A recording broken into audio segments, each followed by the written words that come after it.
to be able to just make a choice on your own and just be able to speak for yourself. This one's wife. Sussex Squad attacks Dr. Sophie. This one's wife silent. Hello, I'm H.G. Tudor. As you know, Dr. Sophie Chandauka, the chair of Centre Barley, has recently criticised Prince Harry and this one's wife, identifying certain behaviours of theirs that have been viewed to be problematic. She has explained this in a straightforward, unemotional fashion. She has explained why she has formed this view. In a calm and level-headed manner, she has dealt with various questions posed to her about the whole Centre Barley issue, and she came out of it well. As I've explained in parts passing, this is naturally problematic for both Prince Harry and this one's wife for differing reasons. Many people have been impressed by Dr. Sophie Chandauka's measured approach to this. She hasn't gone in with vague word salads. She hasn't played the victim. She has simply stated, this is what has happened. I didn't like it. She has stated, these are the things that they have done. These have been problematic for the charity of which I am a chair. Whilst the evidence is yet to be tested, she has certainly thrown a cat amongst the pigeons. And the response from Harry has been to stand down from his charity as it goes up in flames. As mentioned, many people have been impressed by the response of Dr. Sophie Chandauka, pleased that at last somebody with a name rather than a vague source or a royal expert has called out the behaviour of both Harry and this one's wife. This, allied with the video evidence, which speaks for itself, demonstrates that the behaviour of the gruesome twosome is once again unpleasant, unnecessary and self-serving, something which many people have recognised for a long time. But there is one group that regularly fails to understand what this one's wife is. This group regularly exhibit a slavish devotion to the support of the Sussexes, but primarily this one's wife. Believe me, they'd soon be quick to throw Harry under the bus if it suited the purposes for the support of their queen. And, once again, this group has exhibited its nastiness, an underbelly of vindictive vitriol, which has been seen repeatedly, and certain commenters, people in the media, and YouTubers can attest to the vicious nastiness of this group. Martin Robinson, writing for the Daily Mail, provides the headline, "Boss of Prince Harry's Centre Barley charity shuts down social media as she's trolled by Sussex Squad." The chair of Centre Barley has shut down her social media after a pile-on led by the so-called Sussex Squad. Dr. Sophie Chandauka, who has accused Prince Harry of harassment, has deleted her Twitter account in the face of online bullying, including racism. One troll, who uses hashtag Team Sussex in their bio, called her a house negro, a derogatory and racist term used to compare contemporary black people with slaves who lived in the homes of their slave owners. Pausing there. This is a typical response that we see with members of the Sussex Squad, whereby they bleat about the so-called racism that this one's wife has experienced, which in the main is not racist.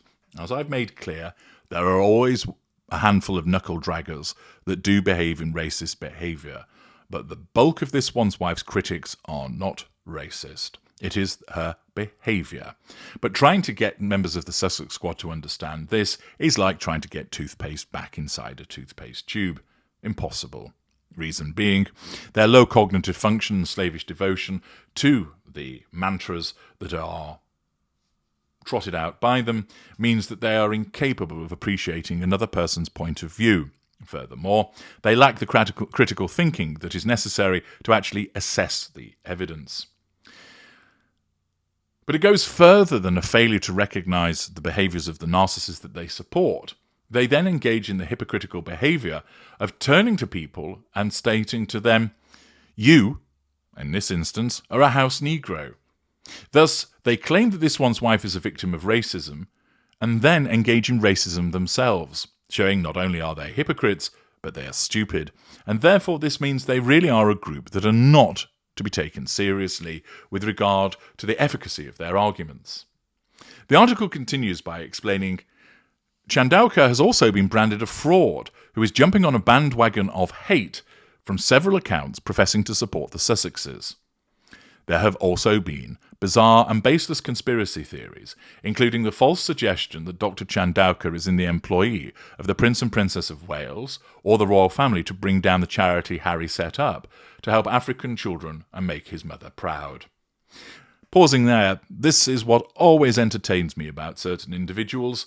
Rather than see the obvious, rather than see what it actually is, for instance,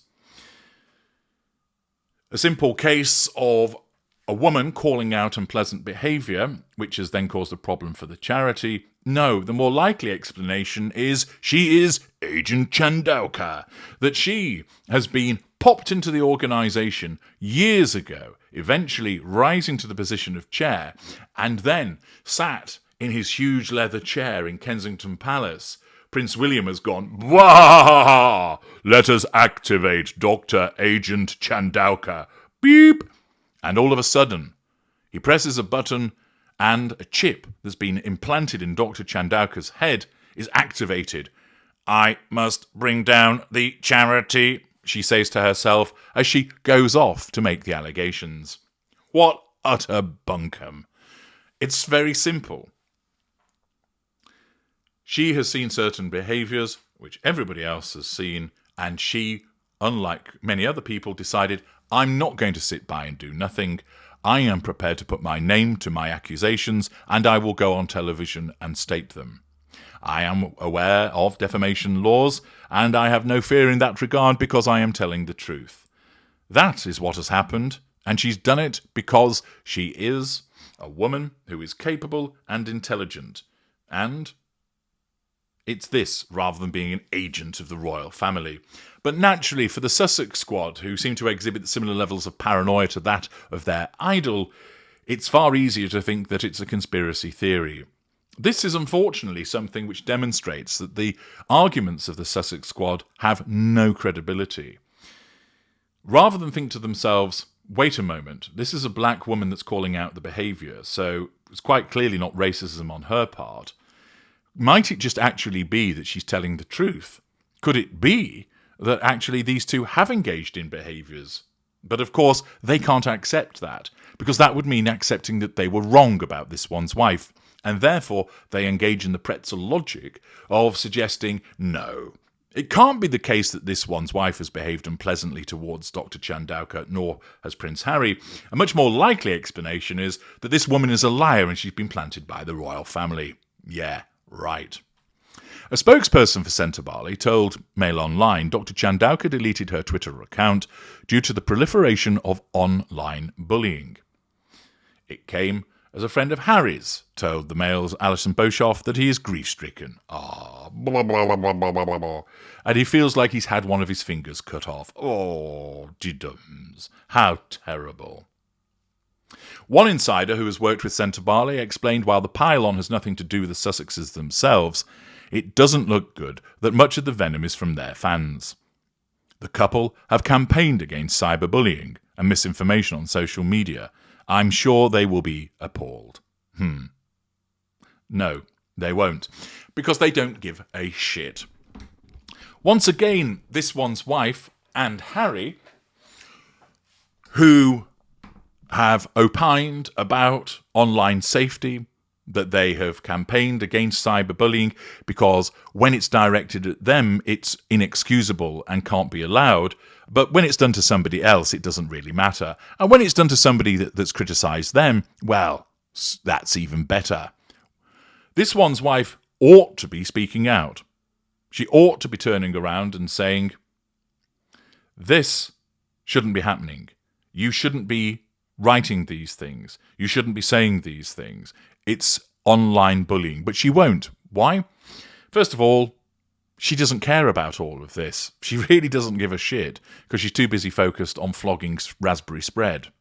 Secondly, In the same way that she said nothing when it came to the atrocious bullying of Catherine, Princess of Wales, she's not going to defend the attacks on one of her critics. Indeed, as a narcissist, she will welcome it. Because anything that she perceives as nullifying the threat to control posed by Dr. Chandauka's allegations is welcomed by this one's wife. She isn't going to step in and support a fellow woman, even though she claims to be a feminist. She isn't going to step in and support a woman of colour, even though she claims to be someone who is a person of colour and would support other people, and that she has been a victim of racism. No. She ought to be horrified that somebody referred to Dr. Chandauka as a house Negro. But she isn't, because she doesn't care, because she's too busy focused on her own world, and furthermore, Chandauka is painted black because the fact that she's criticised this one's wife. And this means she's fair game in the world of this one's wife. Because this one's wife is a hypocrite and has no emotional empathy, it's quite easy for her to stand up and say, cyberbullying is wrong, we should look after the children, we need better online protections, particularly when it comes to people attacking me. Why? Because it's self-serving. Because it all links to the prime aims. Trying to shut up the likes of me and you and everybody else means she can nullify the threats to control. And her narcissism does it under the image, the facade of caring about children being bullied online and cyberbullying as a whole. But we know that it is entirely self-serving. Why? One, because she's a narcissist, and two, when it comes to events such as the bullying of Catherine and the bullying of Dr. Chandauka, she remains silent. There's no condemnation, there's no statement, there's no call for restraint, there's no putting down what they have done. No. What happens is she says nothing because she's not interested and it doesn't suit her purposes to speak out about it. Instead, it suits her purposes to allow it to go on unchecked. And thus, the Sussex Squad show their behaviours once again. No surprises there. Dr. Chandauka has to take the step of closing down her social media, and this one's wife, as ever, says nothing. I'm H.G. Tudor. Thank you for listening.